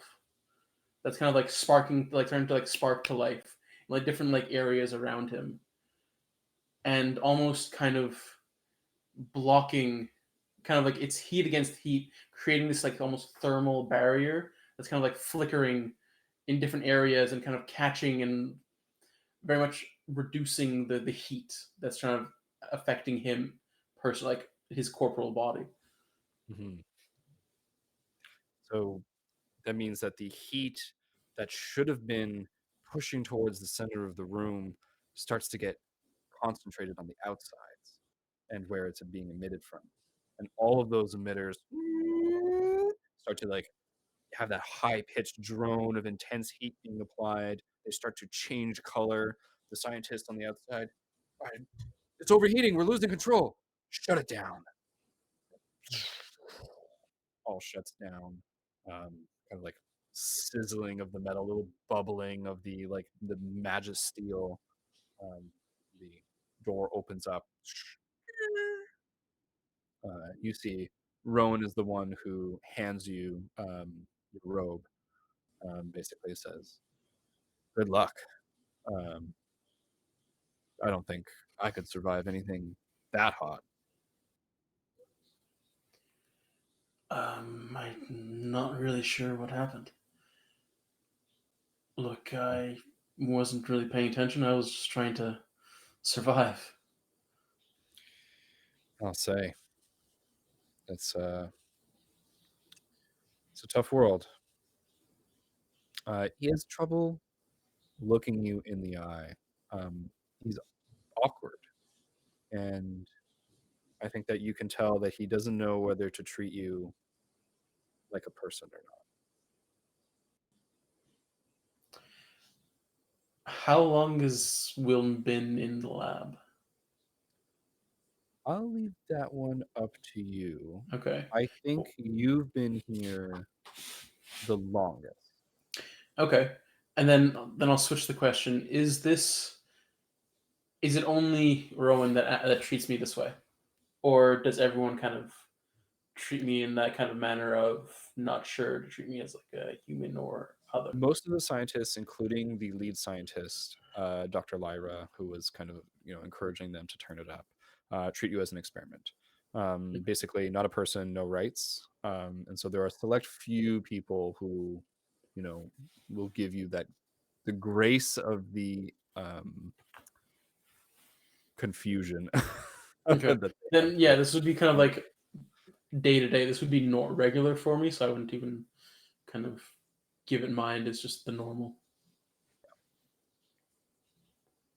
So I would walk past him if he's not really like stopping me. Yeah. So you walk past them into the room. You have the other kind of researchers there. One of them motions to the hallway, says, "Your quarters." Hmm. Um, sure, nothing else today, I guess. No, that would be quite all right. You performed exceedingly well. Dr. Lyra was impressed. Does that mean I get something The in scientist kind return? of looks up and says, "Get something." Sure. Would you like bacon? Just news of the outside world. Something stimulating. News of the outside world. Sure. We'll. I think I can set that up for you. It's a special treat for today. The results really were incredible. Thank you. Something. The scientist nods. You make your way back towards your quarters. What do your quarters look like when you get there? I will also note that no scientist accompanies you on your way. Um, I think that you probably basically always took the lead. And so now they have given you a modicum of trust where they basically just allow you to go yourself. Okay. So I think his quarters would be as I mean again, it's pretty much a cell, but it would be the freest a cell could be. Like if there could be like almost like a artificial projection of the outside sky. He would take that and like on like the ceiling, it would be as open as possible to kind of make sure that it seemed the least like a cage as it could be. So like open, uh, outdoorsy, so kind of like grass, trees, but nothing kind of encroaching or enclosed like a tight knit forest. Something very like open, like clearing, just very peaceful and comfortable. Yeah. I would even say that you do have access to a sort of like underground like park that is in the lab as well. And that does have actual greenery. It's kind of like a, you know, basically a park underground. So like there's like trees and stuff like that, and like a like, you know, a UV light down there. Mm-hmm. So your quarters are, in this case, like representative of the outside world, but you do have the access to basically like a cat, where you can like there's cat grass, so it's like you can go touch real vegetation. Okay. All right. So then yeah, if I'm told to go back to my quarters, I likely would, but I might, depending on like how, if I know I can just leave my quarters to go to the underground park at any time, I might. But if I can't, then I might go to the underground park first. Yeah, I feel like you kind of, you go, you sit, you wait a second, you kind of open up a view screen of like, you know, what channels they've given you access to. They didn't give you access to the news channel or any outside information yet, so you just kind of impatiently get up and go to the park and just go for a walk through the facility to Yeah, and just kind of lie in the grass, and then just like tree, like back against a tree trunk, and just kind of sit there and enjoy the feel of kind of just the exterior. yeah, and maybe people watch a little bit, see some of the different scientists come and go. Yeah, not really concerned about what their opinion is of me just kind of sitting there, have like just carefree, oh, carefree, but like just this is as free as he can get in this situation. So he tries to like maximize that time. Yeah, and I would say even like the sight of you hanging out at the park is pretty common. And so maybe most of them don't even, you know, give you a second glance at this point. You do see a few people come and go, the most notable of which is, you would know, the head of the ethics committee, Lachlan Frey. So Lachlan um, has a kind of like, has a dry wit, rationalizes a lot of the work that comes down here, and basically justifies a lot of the means, and is down here talking to some of the researchers. She wears more of like a pantsuit, has like long straight dark hair, and kind of some square glasses on. And you hear her, I think you would catch snippets of conversation regarding basically the relocation of certain experiments. Um, and you hear that there's like a transportation underway. But I think that from where you are, that's all you would really catch. Okay. Uh, I feel like that would pique my interest, and if I could casually get closer, I might kind of like inch my way towards Yeah. that conversation. Roll me a speed roll for kind of like doing this, you know, in a way that doesn't catch their attention. Okay. Um, and the difficulty is only 2. That's a 6. So it was a 6 or higher, so you're good. And so I think you're able to move just a little bit closer, maybe like You even lie down to make up that last, couple of feet that you needed to hear it clearly. Okay. And maybe Lachlan kind of like glances over but doesn't pay any mind as you just lie there in the grass as usual. And you hear a few more details. They're transporting some of the experiments around the world. There's one going to China. There are several going to Russia. You hear that one extremely dangerous one has gone to Australia. And so basically there's like this kind of global effort and exportation of these subjects.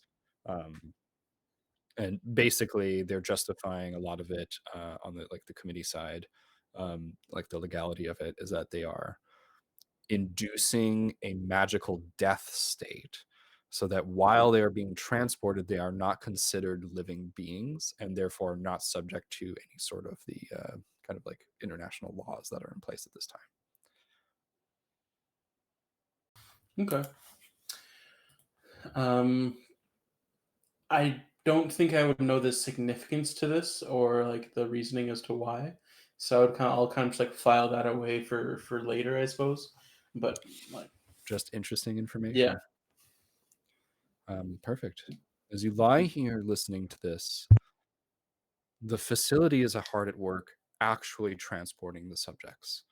And as they do, we're going to zoom out as some are being loaded on transportation trucks or being prepped for transit. You see one of the subjects basically tied to a chair, like thick bar over its like eyes and face, over its arms and wrists, very pale, long white hair, with blood red tubes sticking into it from like a huge tank full of a red liquid on the back of the chair as it's being wheeled towards one of these devices. And we zoom further out still, seeing the entirety of the lab, the fusion reactor, and the kind of like false like basically like magosphere hovering over in the air, kind of like keeping an eye on the area. Then we zoom even further out of the city, up above the continents, into the sky, into space. And then we focus on what appears to be an empty bit of place.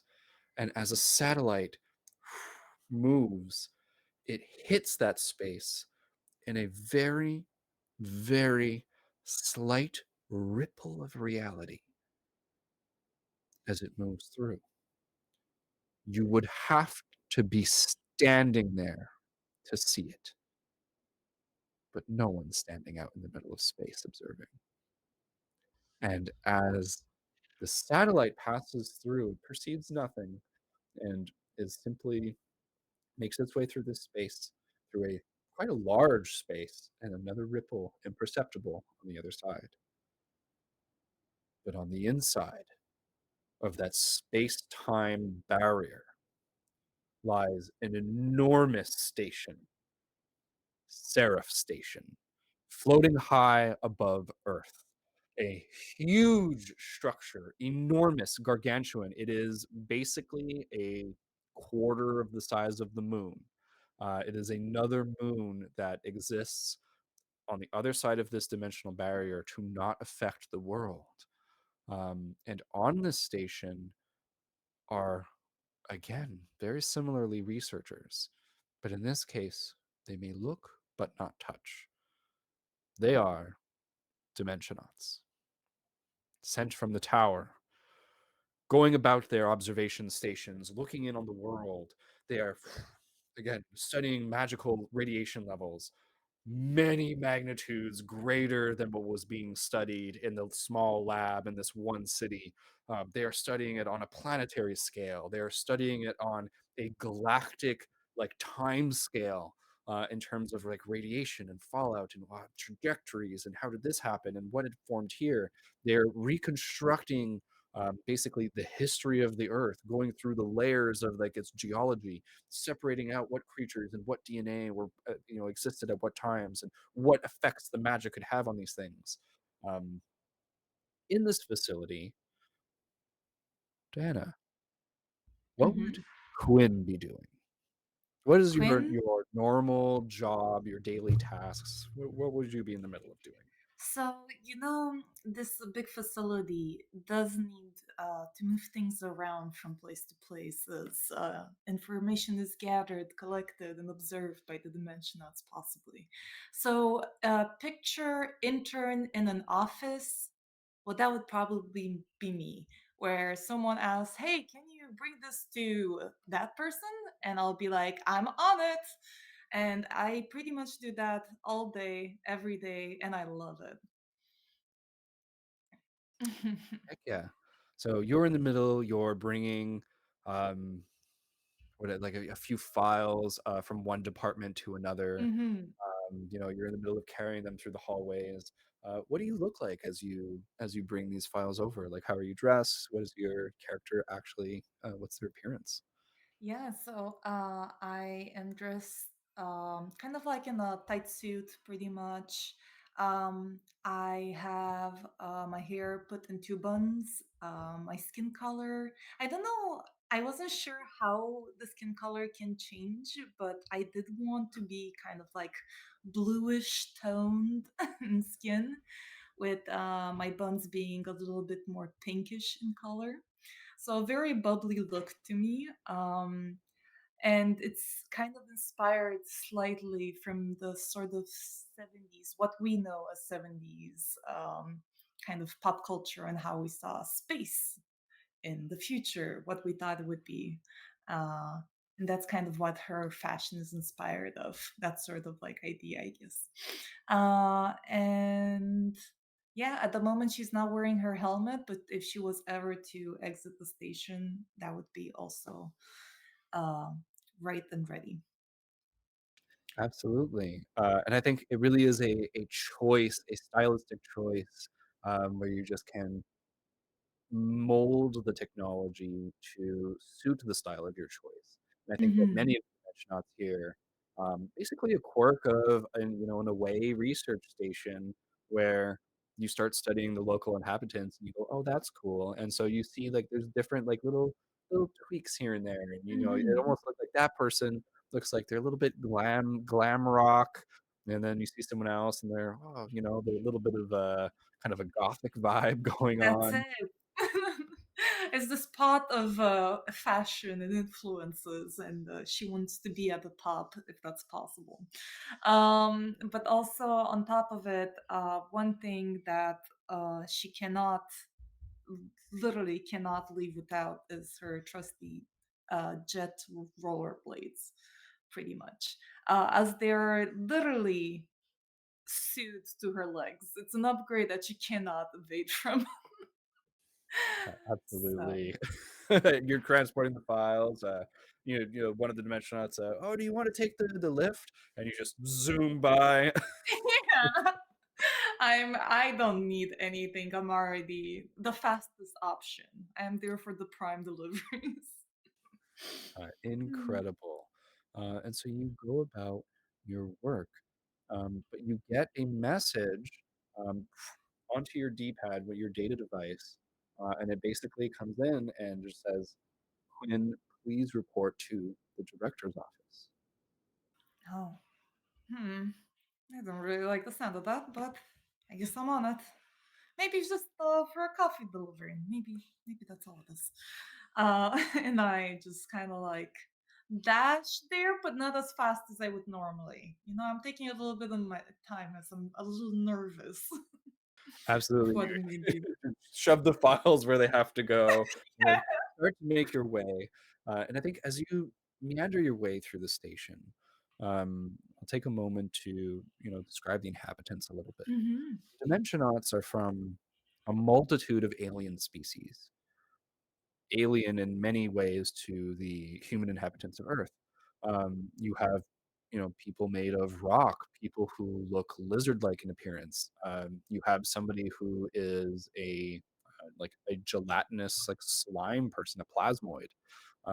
You have like some feline researchers who have their little cat click. Kind of pass them in the lunchroom, as you make your way. Um, and there's all these different kinds of dimensionauts here. none of them human. Because humans have been added to the registry fairly recently and are being studied now. As you I'm also go, gonna add, I'm very gossipy, so if I'm always keeping an ear as I'm traveling by. You know, any sort of name that pops up, I'm probably gonna pay a bit of attention to. absolutely, and I think I was going to go into that next. Of like the atmosphere here is tense as you pass people, as you go through the corridors, and as you're making your way towards the director's office. People are scared. Mhm. There has been huge changes on Earth because of all of the magic that that has inundated it. But the humans have been able, for some reason, to take full control of this magic to transform it as if something is guiding them towards how to use it at an impossibly fast rate. And this has led to global tension and the outbreak now of conflict. The Dimensionauts so far have been safe and hidden away and been able to observe. But recently, there have been a few who have basically gone down to the planet to interfere. And they are, as such, exiled and excommunicated from the station. Mhm. Everyone's tense. They're a little bit scared, cautious. Like you even pass someone and you hear a snippet of, "Oh, don't do that. You'll be exiled." Just Mhm. whispers as you go. One of the kind of like big screens with like news on the station as you pass. And there's only like a few hundred people on the station. For all of its size, it really is like a scientific community, where Mhm. most of it's taken care of by like the advanced technology and the basically like magitech of the station, the robots. It's magitech and biotech. The big screen shows unusual dimensional tunneling has been discovered on Earth, and that basically there is the chance that this planet is being connected to the larger underground network. And Mhm. it's basically a network of pocket dimensions and spaces that the tower um, does not have oversight of. It's basically like criminal activity. Mhm. And this is worrying as well. As you Oh, get seems like things towards, are getting worse around here. as you mutter Yeah. this to yourself, and you get towards the director's door, you hear yelling. And that's all for this episode of Dimensionauts Yes. Bloodlines. Mhm. Oh. Be back next Damn. on Tuesday. Mhm. Um, everybody gets an XP. Why not? Yeah. What? I'm Already? going to give Holy. everybody an XP. And from now on, you can, with that first XP, you can deny me a GM intrusion. So All we'll right. give everyone that. I can't believe you have a D-pad. That's so cool.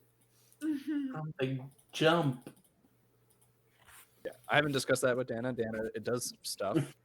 Yeah. There's a manual. Uh, That we Yeah, never please. once looked at. Please do tell. But but at yeah, another time. Mm.